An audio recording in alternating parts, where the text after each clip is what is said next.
जय श्री राम। सुंदरकांड का पाठ करने से बहुत से रोगों से मुक्ति मिलती है। इसलिए अगर किसी को कोई शारीरिक या मानसिक रोग है तो उसे सुंदरकांड का पाठ करना चाहिए। तो चलिए आगे का पाठ शुरू करते हैं। श्री गणेशाय नमः। संध्यकंद आयत उर सोहा आनंद अमित मदन मनोहा नयन नेर पुलकित अतिगाता मन धर धी कही मृद बाता। सिंह के जैसे कंधे हैं, विशाल चौड़ी छाती अत्यंत शोभा दे रहा है। असंख्य कामदेवों के मन को मोहित करने वाला मुख है। भगवान के स्वरूप को देखकर विभीषण जी के नेत्रों में जल भर आया और शरीर अत्यंत पुलकित हो गया। फिर मन में धीरज रखकर उन्होंने कोमल वचन कहे। नादसानन कर्मे भ्राता निश्चबन जन्म सुरता सहज पाप्रे तामस देहा जथा उलखी तम पर नेहा। हे नाथ, मैं दशमुख रावण का भाई हूँ। हे देवताओं के रक्षक, मेरा जन्म राक्षस कुल में हुआ है।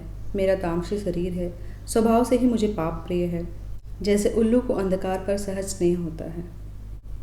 श्रवण सुजस सुनि आयु प्रभु भंजन भवभीत त्राहि त्राहि आरती हरण शरण सुखद रघुवीर। मैं कानों से आपका श्रेय सुनकर आया हूँ कि प्रभु जन्म मरण के भय को नाश करने वाले हैं। हे दुखियों के दूर करने वाले और शरणागत को सुख देने वाले श्री रघुवीर, मेरी रक्षा कीजिए। अस कही करत दंडवन देखा तुरंत उठे प्रभु हरस विशेषा दीन वचन सुनि प्रभु मन भावा भुज विशाल गई हृदय लगावा। प्रभु ने उन्हें ऐसा कहकर दंडवत करते देखा तो वे अत्यंत हर्षित होकर तुरंत उठे। विभीषण जी के दीन वचन सुनने पर प्रभु के मन को बहुत ही भाए। उन्होंने अपनी विशाल भुजाओं से पकड़कर उनको हृदय से लगा लिया।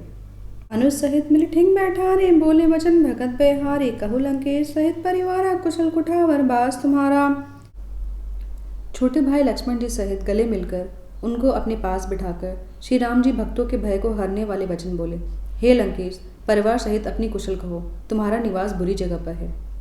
खल मंडली बसहूँ दिन राति सखा धर्म निभही के ही भांति मैं जानहूँ तुम्हारी सब रीति अति न निपुण भाव अनीति।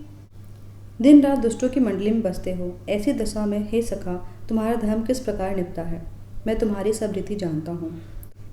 तुम अत्यंत नीति निपुण हो, तुम्हें अनीति नहीं सुहाती। बरु भलबास नरक करता था दुष्ट संग जन देहि विधाता अब पद देखी कुशल रघुराया जो तुम किन जानी जंदाया। हे तात, नरक में रहना वरन अच्छा है, परंतु विधाता दुष्ट का संग कभी न दे। विभीषण जी ने कहा, हे रघुनाथ जी, अब आपके चरण के दर्शन करके मैं कुशल हूँ, जो आपने अपना सेवक जानकर मुझ पर दया की। तब लगी कुशल न जी कहो सपनेहु मन विश्राम जब लगी भजत न राम कहो शोक धाम तजी काम। तब तक जीव की कुशल नहीं है, न स्वप्न में भी उसे मन की शांति मिल सकती है जब तक वह शोक के घर काम को छोड़कर श्री राम जी को नहीं बसता। तब लगे हृदय बसत खल नाना लोभ मोह अक्षर मद माना जब लगी उर न बसत रघुनाथा धरे चाप साय कटिबाता। लोभ मोह मत्सर मद और मान आदि अनेक दुष्ट तभी तक हृदय में बसते हैं जब तक कि धनुष बाण और कमर में तरकस धारण किए हुए श्री रघुनाथ जी हृदय में नहीं बसते। ममता तरुण तमी अंधियारी रोग दोष उलुक सुखकारी तब लगी बसत जीव मन माही जब लगी प्रभु प्रताप रविनाही। ममता पूर्ण अंधेरी रात है जो रोग द्वेष रूपी उल्लुओं को सुख देने वाली है। वह ममता रूपी रात्रि तभी तक जीव के मन में बसती है जब तक प्रभु का प्रताप रूपी सूर्य उदय नहीं होता। अब मैं कुशल मिटे भय भारे देखे राम पद कमल तुम्हारे तुम कृपाल जा पर अनुकूला ताहि न व्याप्त विद्भव सोला। हे श्री राम जी, आपके चरणों के दर्शन करके अब मैं कुशल हूँ, मेरी भारी भय मिट गई है। हे कृपालु, आप जिस पर अनुकूल होते हैं उसे तीनों प्रकार के भवसूल नहीं व्यापते। मैं निश्चय अतितम स्वभाव शुभाचरण किन्हीं नहीं काओ जा स्वरूप मुनि ध्यान न आवा ते प्रभु हर से हृदय मोहिलावा। मैं अत्यंत नीच स्वभाव का राक्षस हूँ, मैंने कभी शुभ आचरण नहीं किया है, जिनका रूप मुनियों के ध्यान में भी नहीं आता। उन प्रभु ने स्वयं हर्षित होकर मुझे हृदय से लगा लिया। अहो भाग्यमम अमित अति राम कृपा सुखपुंज देखियो नयन विरंची शिव सेव जुगल पदकंज। हे कृपा और सुख के पुंज श्री राम जी, मेरा अत्यंत असीम सौभाग्य है जो मैंने ब्रह्मा और शिव जी के द्वारा सेवित युगल चरण कमलों को अपने नेत्रों से देखा है। सुनाओ सखा निज कहूँ स्वभाव जान भुसंडे संभोगर जाओ जो नर होए चराचर दोए आए सभय सरंत की मोही। श्री राम जी ने कहा, हे सखा सुनो, मैं तुम्हें अपना स्वभाव कहता हूँ जिसे काक भुसंडी शिव जी और पार्वती जी भी जानते हैं। कोई मनुष्य संपूर्ण जगत का द्रोही हो, यदि वो भी भयभीत होकर मेरी शरण तक आ जाएगा। तजी मत मोह कपट छल नाना करो सदसे साधु समाना जननी जनक बंधु सुतदारा तनु धनु भवन सुहृद परिवारा। और मद मोह तथा नाना प्रकार के छल कपट को त्याग दे तो मैं उसे भी बहुत शीघ्र ही साधु के समान कर देता हूँ। माता पिता भाई पुत्र स्त्री शरीर धन घर मित्र और परिवार सबके ममता तांग बटोरी मम पद्मा नहीं बांधी वर डोरी समदर्शी इच्छा का चुनाई हर्ष शोक भय नहीं मन माहे। इन सबके ममत्व रूपी तागों को बटोर कर और उन सबकी एक डोरी बनाकर उसके द्वारा जो अपने मन को मेरे चरणों में बांध देता है, जो समदर्शी है, जिसे कुछ इच्छा नहीं है और जिसके मन में हर्ष शोक या भय नहीं है। असज्जन मम उर्बस कैसे लोभी हृदय बसई धनु जैसे तुम सारिखे संत प्रेम हो रे धर्म दे नहीं आन नहीं रे। ऐसे सज्जन मेरे हृदय में कैसे बसता है जैसे लोभी के हृदय में धन बसता है। तुम सरीखे संत ही मुझे प्रिय हो। मैं और किसी के निहोरे से देह धारण नहीं करता। सगुन उपासक परहित निरत नीति दृढ़नेम ते न प्राण समान मम जिनके दुष्प्रत प्रेम। जो सगुन भगवान के उपासक हैं, दूसरे के हित में लगे रहते हैं, नीति और नियमों में दृढ़ हैं और जिन्हें ब्राह्मणों के चरणों में प्रेम है, वे मनुष्य मेरे प्राणों के समान हैं। सुनो लंकेश सकल गुण तोरे ताते तुम अतिशय प्रेम ओरे राम वचन सुनी बानर जोता सकल कहीं जय कृपा बरूथा। हे लंकापति सुनो, तुम्हारे अंदर उपर्युक्त सब गुण हैं, इससे तुम मुझे अत्यंत प्रिय हो। श्री राम जी के वचन सुनकर सब वानरों के समूह कहने लगे, कृपा के समूह श्री राम जी की जय हो, जय हो।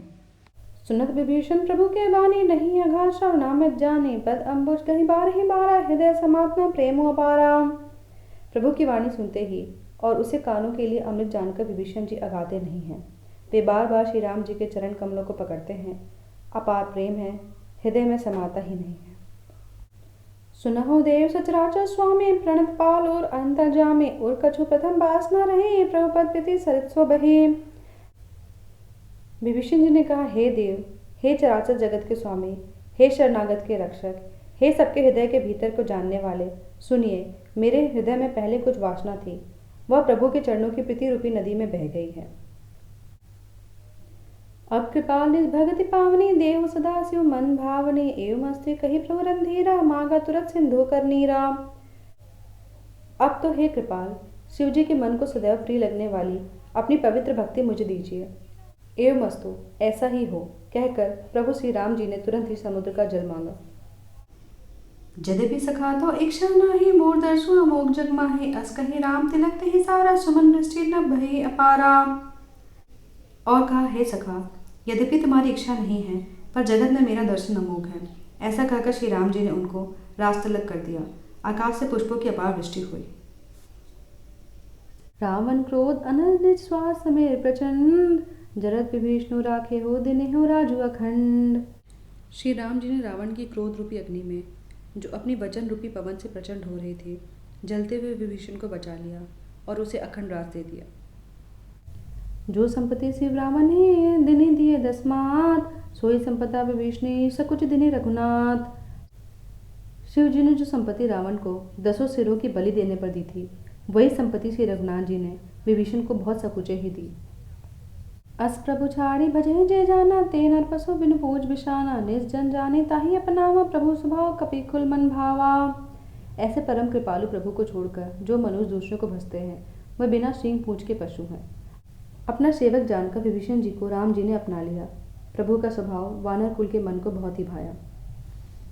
पुनि सर्वज्ञ सर्वपूर्वासी सर्वरूप सब रहित उदासी बोले वचन नीति प्रतिपालक कारण मनुष्य तनुज कुल घालक। फिर सब कुछ जानने वाले, सबके हृदय में बसने वाले, सर्वरूप, सबसे रहित, उदासीन, कारण से मनुष्य बने हुए तथा राक्षसों के कुल का नाश करने वाले श्री राम जी नीति की रक्षा करने के लिए ये वचन बोले। सुनो कपीस लंकापति मेरा कह विधि तरे जल्दी गंभीरा सकुल मगर उरग झस जाते अति अघात दुस्तर सब भांति। हे वीर वनराज सुग्रीव और लंकापति विभीषण, सुनो, इस गहरे समुद्र को किस प्रकार पार किया जाए। अनेक जाति के मगर, सांप और मछलियों से यह भरा हुआ है। यह अत्यंत अथाह समुद्र पार करने में हर प्रकार से कठिन है। कह लंके सुनो रघुनायक कोटि सिंधु सो सकता सायक जतपि तदपि नीति अस गाय विनय करी सागर संजाए। विभीषण जी ने कहा, हे रघुनाथ जी सुनिए, यद्यपि आपका एक बाण ही करोड़ों समुद्र को सुखा देने वाला है, तथापि नीति ऐसी कही गई है कि पहले समुद्र से जाकर प्रार्थना की जाए। प्रभु तुम्हार कुल गुरु जल निधि कही उपाय विचारे बिनु प्रयास सागर तरहि सकल भालु कपिधारी। हे प्रभु, समुद्र आपके पूर्वज हैं, वे विचार करके उपाय बता देंगे। तब रीछ और वानरों की सेना बिना ही परिश्रम के समुद्र के पार उतर जाएगी। सखा कही तुम निति उपाय करे देव जो होई सहाई, मंत न ये लक्ष्मण मन भावा, राम वचन सुनि अति दुख पावा। श्री राम जी ने कहा, हे सखा, तुमने अच्छा उपाय बताया है, यह किया जाए। यदि देवता सहायता करें तो ये अच्छा है। यह सलाह लक्ष्मण जी के मन को अच्छी नहीं लगी। श्री राम जी के वचन सुनकर तो उन्हें बहुत ही दुख हुआ। नाथ देव कर कवन भरोसा, सोचे सिंधु करे मन रोसा, कादर मन कहु एक अधारा, देव देव आलसी पुकारा। लक्ष्मण जी ने कहा, हे नाथ, देव का कौन भरोसा, मन में क्रोध कीजिए और समुद्र को सुखा डालिए। यह देवता तो कायर के मन का एक आधार होता है, आलसी लोग ही देव देव पुकारते हैं। सुनत बिहसे बोले रघुवीरा, ऐसे ही करब धरो मंदिर, अस कहि प्रभु अनुज समझाए, सिंधु समीप गए रघुराय। यह सुनकर श्री रघुवीर हंसकर बोले, ऐसा ही करेंगे, मन में धीरज रखो। ऐसा कहकर छोटे भाई को समझाकर प्रभु श्री रघुनाथ जी समुद्र के समीप गए। प्रथम प्रणाम किनि सिरुनाई, बैठे पुनि तट दर्द दसाई, जब हित भीषण प्रभु बही आए, पाछे रावण दूत पठाए। उन्होंने पहले सिर नवाकर प्रणाम किया, फिर किनारे पर कुश बिछाकर बैठ गए। इधर ज्यों ही विभीषण जी प्रभु के पास आए थे, त्यों ही रावण ने उनके पीछे दूत भेज दिए थे। सकल चरित्र देखे धरे कपट कपि दे, प्रभु गुण हृदय सराही, शरणागत परने। कपट से वानर का शरीर धारण करके उन्होंने सब लीलाएं देखी। वे अपने हृदय में प्रभु के गुण की और शरणागत पर उनके स्नेह की सराहना करने लगे। प्रगट बखाने राम स्वभाव, अति सप्रेम का बिसरी दुराव, रिपु के दूत कपिन तब जाने, सकल बांधी कपीस बही आने। फिर वे प्रकट रूप में भी अत्यंत प्रेम के साथ राम जी के स्वभाव की बड़ाई करने लगे। वे अपने कपट वेश भूल गए। सब वानरों ने जाना कि ये तो शत्रु के दूत हैं और वे उन सबको बांधकर सुग्रीव के पास ले आए।